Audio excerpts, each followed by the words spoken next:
উন্নয়নের নামে সরকার দেশকে দুর্নীতির মহাসড়কে তুলে দিয়েছে এমন অভিযোগ করেছেন বিএনপির সিনিয়র যুগ্ম মহাসচিব রুহুল কবির রিজভী।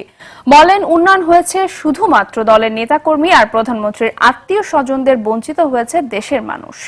ক্ষমতায় টিকে থাকতে সরকার যেসব আইন করছে তা গণবিরোধী এবং লুটপাটের পক্ষে বলে অভিযোগ করেন রিজভী। জাতির উদ্দেশ্যে দেয়া প্রধানমন্ত্রীর ভাষণে দেশের মানুষ হতাশ বলেও দাবি করেন তিনি।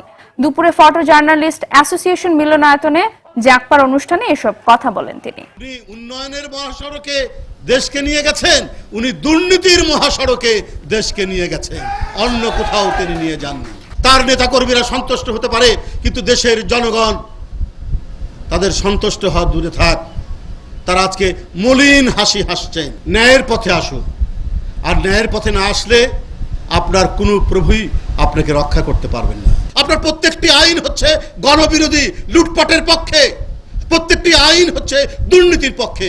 আপনাদের পছন্দসই লোক, সেই লোক দিয়ে নির্বাচন কমিশন গঠন করবেন, সেই ধরনের পরামর্শ রাষ্ট্রপতিকে দিবেন অথবা আইন প্রণয়ন করবেন, এটি জাতি কোনোদিন মেনে নেবে না।